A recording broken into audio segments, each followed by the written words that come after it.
sitting in very close relationship with the nature. The whole thing, as you can see very clearly, is done by villagers and in a very simple way, and I am sure you all must be enjoying it very much.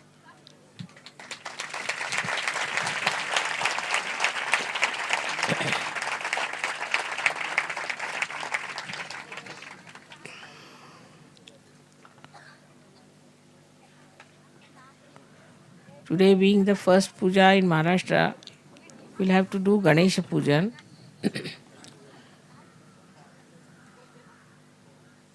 But one has to understand how it is so important in Maharashtra that people worship Ganesha.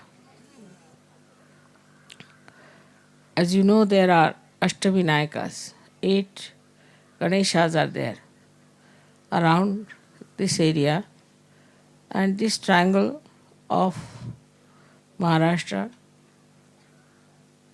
which has got on one side one big mountain, on the another side we have another mountain, which of course is not in Maharashtra, and also on top we have another mountain. So like a triangle which is made like a Muladhara, means the Kundalini itself. So the Kundalini of the whole world resides in this area. That's why it is called, we should say, as Maharashtra. It is the country which is very great, the nation which is very great. But I don't know how far Maharashtrians realize that they are sitting in the land of Maharashtra.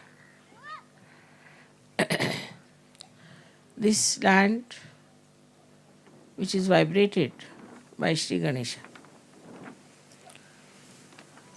has its own simplicity, has its own vibrations, a different style, a different type. The best part of Maharashtra is that it gives you a very good attention. With Ganesha so much vibrating, the attention becomes very concentrated. And this concentration helps you in so many ways. And that is why it is said that Ganesha was created to spread or to emit auspiciousness and holiness. Actually, if there is holiness, there is auspiciousness. But Ganesha is actually the one who cleanses everything. Cleanses everything because it is innocence. And the innocence that cleanses you takes away all kinds of conditionings and egos that are distracting your attention.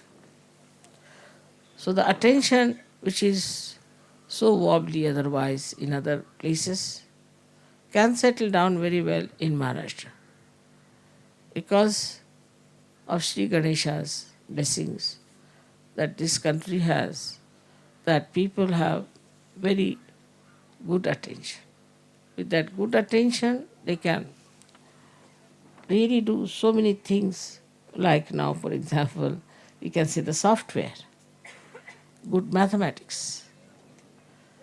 They are very good at music, because all these things require tremendous attention. Art, dancing, anything which requires tremendous attention, that has to come only through Ganesha. Because they say that Ganesha is a giver of wisdom. He is a giver of wisdom. Means just wisdom becomes a dharma, becomes a part and parcel of your being. You become just wise. Now somebody may ask, Mother, how to become wise? It's very difficult to say. How to become wise? It is just that it happens that you become wise. So though he is a child, he is so matured. He is so wise. And he is not only that, but he emits wisdom. And this wisdom is an innate quality of anyone who is a surgeon, because in him also Sri Ganesha has been awakened. So he becomes a wise person, very wise. And with wisdom, what does he achieve?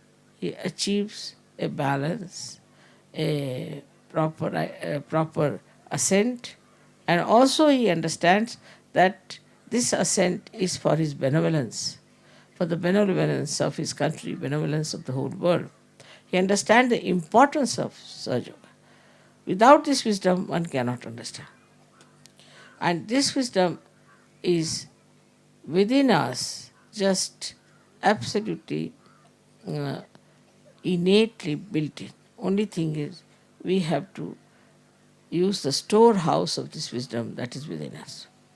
Of course, with Sahaja Yoga, it starts emitting, and you start feeling, and you start understanding what is wisdom is. You give up all your stupid childish things, you give up all your attachments, you give up many of your, say, things that you don't like, which doesn't behove you. You feel that you should give up, but you cannot.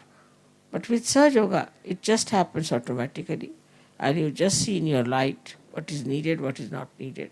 In that wisdom, you throw away whatever is wrong. So what a great work this Ganesha has to do within ourselves. This manifestation of Ganesha within us is very important, I think. Not that it is only the basis, but also the foundation stone of spiritual life is Sri Ganesha. That's why I've been very anxious that we should find out proper schools for our children. They should have proper education and they should be looked after, because their Ganesh Tattva is already there. Only thing, we have to nourish it, we have to look after it and make it grow. Once that happens, then children are safe. Then nothing can harm them. Nothing they will absorb which is wrong. They will never be again in the wrong path. But from very childhood, if you never had this kind of training or this kind of understanding about Kundalini or about the wisdom part of it, you can never later on easily assimilate it. For that, you really require a great effort and understanding that you have to have this. It's so beautiful. You must get this attention, and you must get this innocence within it. With Sahaja Yoga, as you see, it's working out very fast, and people are getting really very wise, and I can see the wisdom writ large on their faces. In this wisdom, what do we find here? See, on any line that we move, we can find that most of our problems are coming from human beings. Because ecological problem or any problem you think of comes from human beings. Or other problems that you have in your own country, as you have seen that there are such problems that they're sort of endless and you cannot change them. You feel very nice sitting underneath this because you are fed up with the cement that you have and the problems it causes to you and the way it is now becoming very artificial. But in these circumstances, one has to understand that the wisdom plays such a part in life that whatever may happen outside, whatever may be the trend, whatever may be the fashion, whatever maybe the people are all changing into, you do not change. You change within. Once you have changed within, then you have full idea as to what is expected of others, and what they should do, what you are doing, and how to deal with them, and how to talk to them, how to tell them, how far to go with them. Everything, all this comes through wisdom.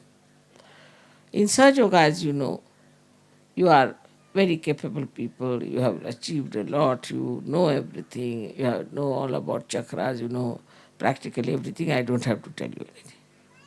Despite all that, one should have also the wisdom how to deal with others, how to talk to others, how to behave towards others, how not to control anyone, not to say something that will be rather harsh or hurting. Because if you are trying to spread Sahaja Yoga, this is the only way we can go forward, is to look after everyone with great compassion. Now, we might think that wisdom is there with us, and we know how to do so many things with our wisdom, and now we are absolutely wise. I agree, it's yogis, now they have become really very, very wise, and they know how to use their wisdom. But still, faith in themselves has to be really on a nirvikalpa state. That is only possible also Sri Ganesha, because he is in nirvikalpa. He has no vikalpas, nothing. He doesn't have to question anything, he doesn't have to ask for anything, he's just there. And he is in complete nirvikalpa, complete, absolutely into a state where he is not at all attached, nor is he worrying about things, nothing of the kind. He is just in nirvikalpa, and in that nirvikalpa, he worships Mother. Small, small stories can show you how he was so sure of himself, how he had courage, and how he worked out everything so intelligently. In two minds, you can be not so decisive, but he was, and he is always very decisive, that he knows what is to be done. Right there, this is the point. So in wisdom, you don't have to think, argue. I've seen many people who say, Mother, you see, we were thinking, then we had vibrations, we didn't know what to do, this, that, how to do, how to correct, how to work it out. Now, I must say, this is a state. It is not a state to be achieved, but it's a state. Means you are there. It has to be innately built in yourself, this state of wisdom. But you can also work it out by just concentrating on yourself and trying to find out what's the matter with me, what happens to me, why? Why is it I am like this?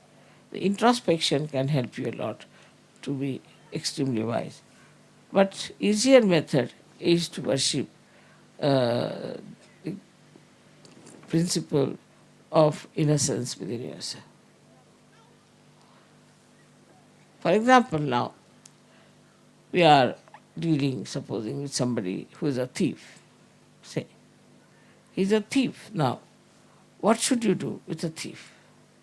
After you have found out whatever was lost, whatever you have, after that, what you have to do is just to forget about it completely.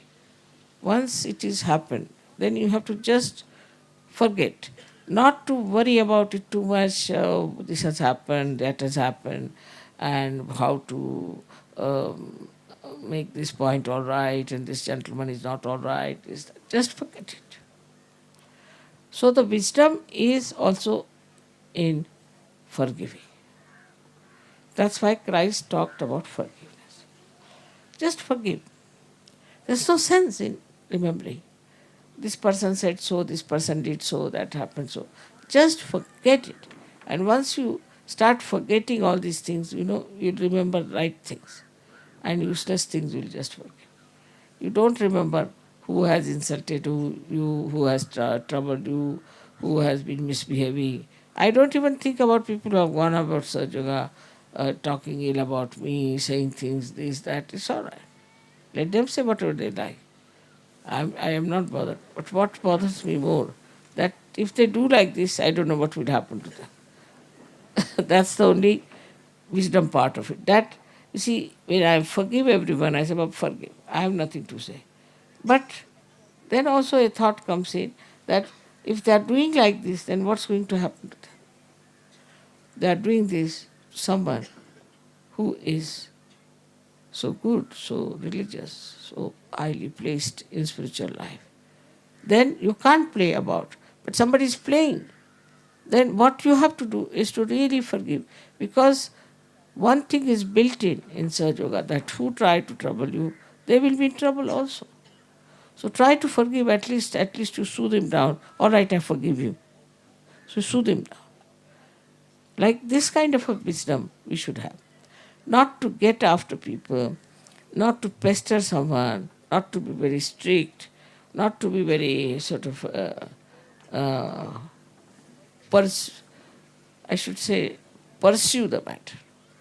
Whatever is it, that point you should finish off and just don't worry. I was telling just now that there is a servant, supposing. Now he steals your money all the time. You know he steals your money. Now what to do if he's stealing your money? One thing is to get out of, ask him to get out. Then you have another one. Then again you get him out and get another one. Goes on like that because they're poor people. They'll steal if they get. Now even if you are careful, still they might steal. So what should you do is to just to forgive the person and put the money in such a place that he cannot reach. Finish it.